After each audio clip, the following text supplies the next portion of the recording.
மித்ரா சாப்பிட டைம் ஆயிடுச்சு வா. வரமா மித்ரா மித்ரா சோத்து டைமுக்கு கரெக்டா வருது பேர். வா மாமா.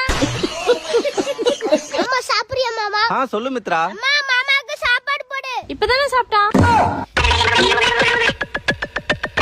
சோத்திரை அடி வாங்கியாச்சு, சேத்திரை அடி வாங்கியாச்சு. சரி மித்ரா, மாமா வெளியே போயிட்டு வந்துடுறேன். மாமா நானும் வரேன் மாமா. வேணாம் மித்ரா. தண்ட சோறு வெட்டியா தானே இருக்க, கூப்பிட்டு போ.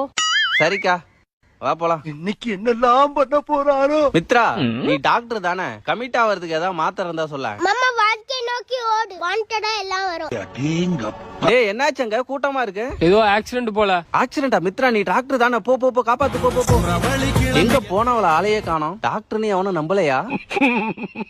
என்னாச்சு மித்ரா, வந்துட்ட? போனதே வெஸ்ட் மாமா. ஏன்? ஒரு பொண்ணோட ஸ்கூட்டி ஸ்டார்ட் ஆகல. பொண்ணோட ஸ்கூட்டியா? வாழ்க்கை நோக்கி ஓட சொன்னா ஸ்கூட்டியை நோக்கி ஓடுது. அவனை சொல்லி நிறுத்துங்களேன்டா. அவன் நிறுத்துற, அந்த லூசுக்கு மட்டும் வந்துட்டே இருக்கான். வர்ற நிறுத்துற அவனை. பைத்தியக்காரப்ப எதுக்குடா வரீங்க எங்கெல்லாம்? டேய் டேய், என் மூளை கட்டப்பல, என் முட்டாப்பல, என் மக்கட்ட மக்கட்ட மக்கட்ட, டேய் ஒன்னாலடா, போடா அப்படி போடா. இவரு தாங்க எங்க அப்பா, ராஜபாரம்பரை சேர்ந்தவர்.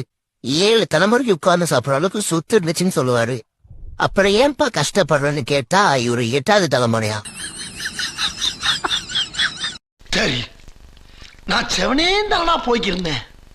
யாரு வம்பு தும்புக்காச்சும் போனனா? கௌரவம் கௌரவம்னு என் கௌரவத்தையே ஆரம்பிச்சிட்டீங்களா?